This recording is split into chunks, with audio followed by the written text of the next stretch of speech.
यहाँ देखिए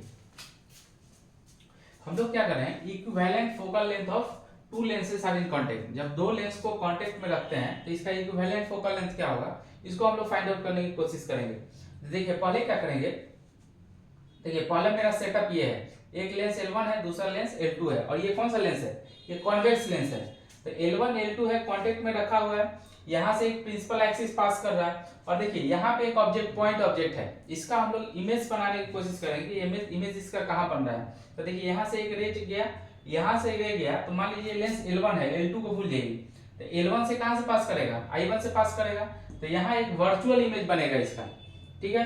लेकिन लेंस L2 है तो एक एक्स्ट्रा रिफ्रैक्शन मिलेगा जो यहाँ I से पास करेगा, जो इसका क्या बनेगा, रियल इमेज बनेगा।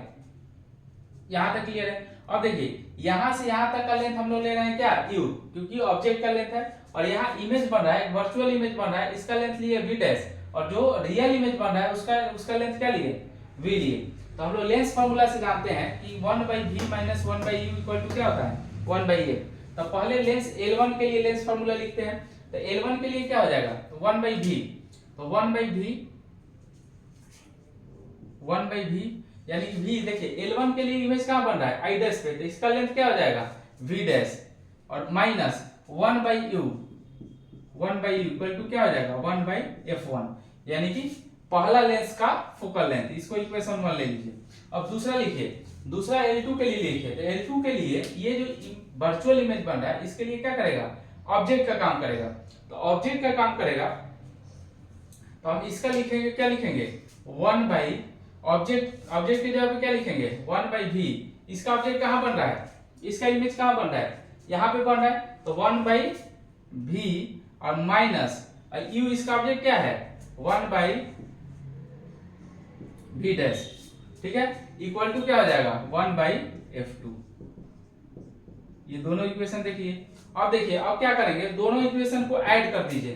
तो ऐड करेंगे तो देखिए प्लस 1/v डैश, यहाँ माइनस 1/v डैश, दोनों क्या हो जाएगा, कैंसिल हो जाएगा। और यहाँ देखिए इसको ऐड करेंगे तो क्या लिखेंगे, 1/v और माइनस ये दोनों तो कैंसिल आउट हो गया, 1/u इक्वल टू क्या हो जाएगा, 1/f1 प्लस 1/f2।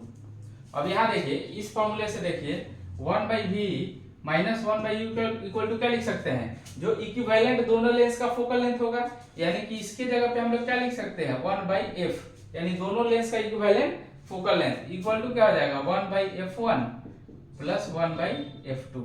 और इसको ऐड कीजिए तो f को ऊपर लेके जाएंगे तो ये क्या हो जाएगा, f1 इसको ऐड करेंगे तो क्या हो जाएगा, f1 f2, यहाँ क्या हो जाएगा, f1 प्लस f2। और देखिए इसको 1/f ही लिखिए। अब क्या करेंगे, अब इसको रिवर्स कीजिए, रिवर्स करेंगे तो f ऊपर चल जाएगा, और ये भी क्या हो जाएगा, f1 f2 ऊपर चल जाएगा, f1 f2 डिवाइडेड बाई क्या हो जाएगा, f1 प्लस f2।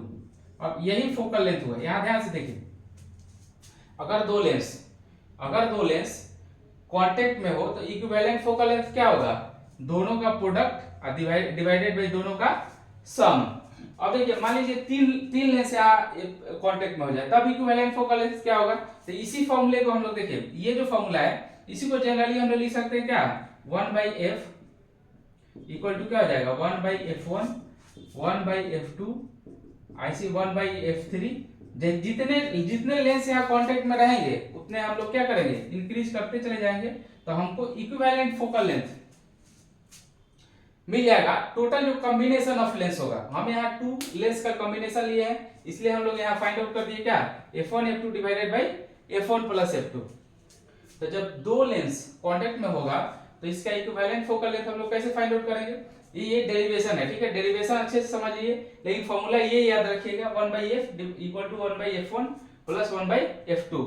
ये हो जाएगा क्या, इक्विवेलेंट फोकल लेंथ। अगर इसको थोड़ा सा इस फॉर्मूले को एक्सटेंड करके लिखेंगे तो f1 f2 divided by f1 plus f2। अगर इसको जनरलाइज करके लिखेंगे तो 1/f1 plus 1/f2 plus 1/f3, जितने लेंस कांटेक्ट में रखेंगे उतने आगे हम लोग एक्सटेंड करते चले जाएंगे।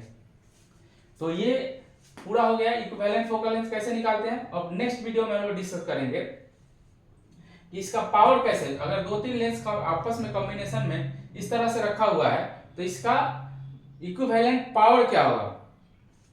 पावर हम लोग जानते हैं कि पावर क्या होता है, फोकल लेंथ का इन्वर्सल क्या होता है, पावर होता है। तो पावर हम लोग कैसे निकालते हैं, इक्विवेलेंट पावर, अगले वीडियो में हम लोग इसको डिस्कस करेंगे।